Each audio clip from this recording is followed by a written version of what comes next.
1.5 kilowatt মোটরের fibre কাটা হচ্ছে। এটি হলো নুমেক্স হিটক্রু ফাইবার। এই মোটরটি যেহেতু 24 স্লটের মোটর, তাই 24টি ফাইবার আমরা কেটে নিব। প্রথমে আমরা একটি স্যাম্পল উঠিয়েছি মোটরের স্লট থেকে। সেই স্যাম্পল অনুযায়ী কিন্তু ফাইবারগুলোকে সেম টু সেমভাবে কাটা হচ্ছে এবং কাটা শেষ হলে কিন্তু দুই সাইডে ভাঁজ দিয়ে তারপরে কিন্তু এই ফাইবারগুলো মোটরের স্লটের ভিতরে পুশ করা হবে। 24 স্লটের মোটর, তাই 24টি ফাইবার কাটা হচ্ছে। এই পেপারগুলো এখন একে একে 24টি স্লটের ভিতরে ঢুকানো হবে।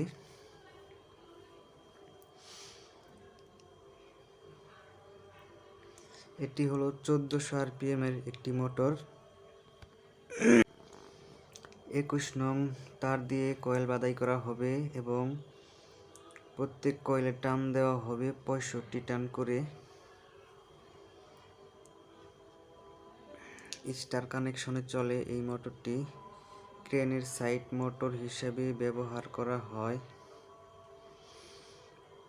মোটরের সবথেকে কিন্তু প্রথম অবস্থায় গুরুত্বপূর্ণ একটি জিনিস হলো ফাইবার। এই ফাইবারগুলোকে কিন্তু খুব সুন্দরভাবে মোটরের ভিতরে ঢুকাতে হয়। এই ফাইবারগুলো যদি ফেটে যায় অথবা ছিঁড়ে যায় তাহলে কিন্তু মোটর বডি শক করবে। তাই এই ফাইবারগুলো ঢুকানোর সময় খুব সতর্কতার সাথে ঢুকাতে হয়, যাতে ছোট বড় না হয় অথবা ফেটে বা ছিঁড়ে না যায়। চেক দিয়ে খুব সুন্দর করে ভালোভাবে ফাইবারগুলোকে ঢুকাতে হয়। এটি 24 স্লটের মোটর। এছাড়াও কিন্তু 18 স্লটের মোটর আছে, 24 স্লটের মোটর, 36 স্লটের মোটর, 48 স্লটেরও কিন্তু মোটর আছে। একটি ক্রেনে দুইটি সাইড মোটর ইউজ করা হয়। এইরকম 1.5 কিলোওয়াট দুইটি মোটর ক্রেনে ইউজ করা হয় সাইড মোটর হিসাবে। আমরা এই সাইড মোটরগুলোই বাঁধাই করতেছি। ফাইবার ঢুকানোর পরে কিন্তু কয়েল ঢুকানো হবে। আমি এই ভিডিওতে কয়েল ঢুকানো আপনাদেরকে দেখাবো না, শুধুমাত্র ফাইবার ঢুকানোর যে প্রসেসটা সেইটা দেখাবো। এগুলো কিন্তু হিটক্রু ফাইবার, একদম অরিজিনাল। একে একে স্লটগুলোর ভিতরে ফাইবারগুলো ঢুকানো হচ্ছে।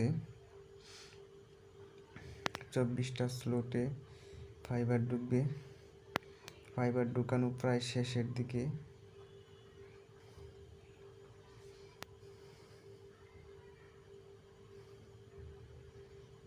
ফাইবার ঢুকানো প্রায় শেষ।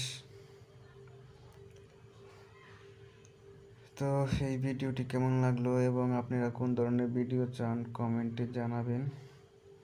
আমি আপনাদের কমেন্ট অনুযায়ী সেই ধরনের ভিডিও দেওয়ার জন্য চেষ্টা করব এবং আমার চ্যানেলটি সাবস্ক্রাইব করার জন্য অনুরোধ রইল।